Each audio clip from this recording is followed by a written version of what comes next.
आखिर 65 साल की औरत ने क्यों लिया पति से तलाक? आपको इस उम्र में अपने पति से तलाक चाहिए? क्या अम्मा, सवेरे सवेरे ही हम ही मिले हैं आपको बनाने के लिए? जाइए अम्मा, घर जाइए। क्यों बेकार में हमारा समय खराब कर रही हैं? वकील ने अपने सामने बैठी आरती जी के मुंह से तलाक की बात सुनकर उनसे खिसियाते हुए कहा।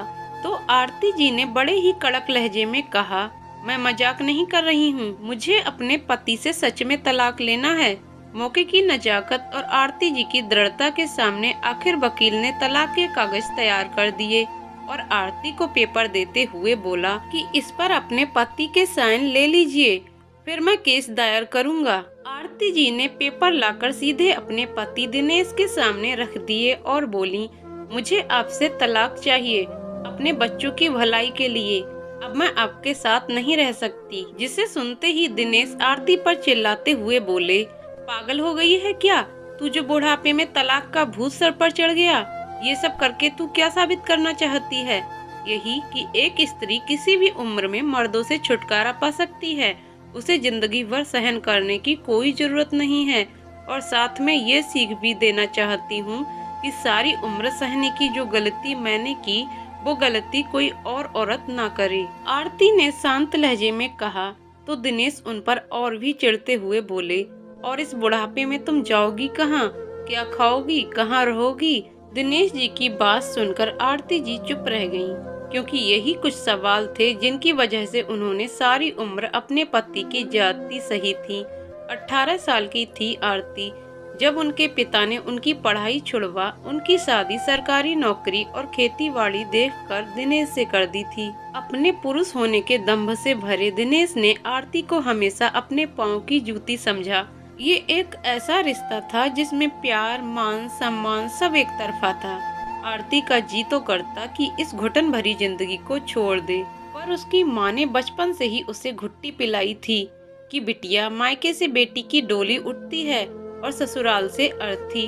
अगर ससुराल में कोई परेशानी हो तो वहाँ एक कोने में बैठ रो लेना, पर मायके के दरवाजे कभी मत आना। बस इसीलिए आरती सब सह गई। शिकायत करती भी तो किससे?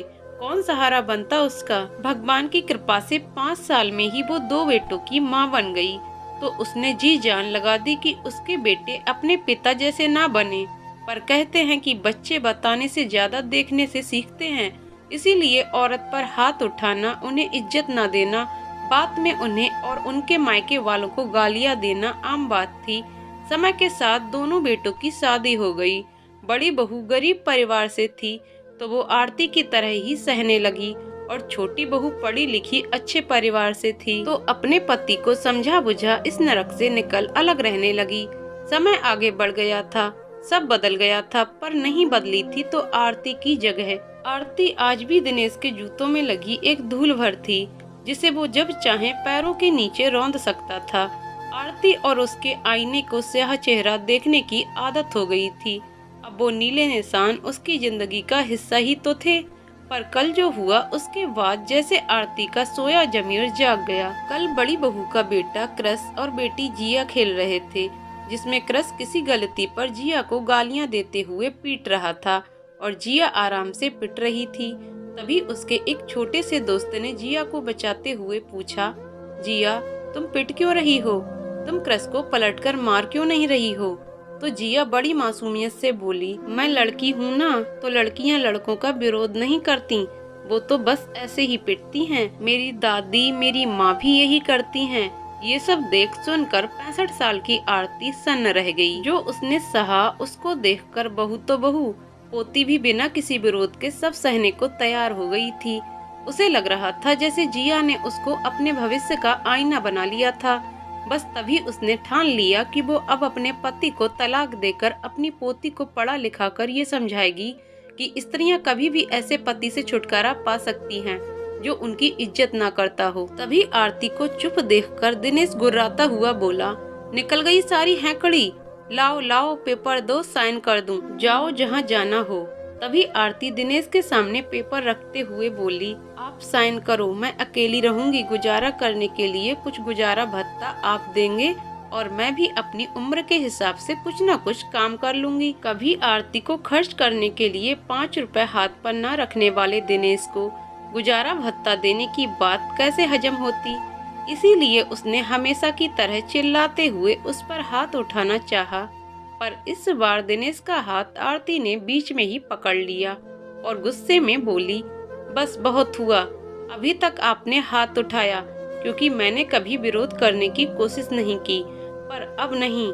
अब अगर आप हाथ उठाओगे तो मैं उसे रोकूंगी भी और जरूरत पड़ेगी तो आपका हाथ तोड़ भी सकती हूँ। दिनेश को आरती की ओर से प्रतिरोध की उम्मीद नहीं थी, इसीलिए वो खुद को संभाल नहीं पाया और लड़खड़ा कर जमीन पर बैठ गया। तभी आरती ने पेपर पेन आगे बढ़ा दिनेश से साइन करवा लिए। दिनेश ने भी चुपचाप साइन कर दिए क्योंकि वो समझ गया था कि अब उसकी तानाशाही खत्म हो रही है। तभी वहीं खड़ी जिया अपने पापा आरती के बड़े बेटे से बोली, पापा अब आप भी कभी मम्मी को मत मारना, वरना मम्मी भी आपसे दादी की तरह तलाक ले लेंगी।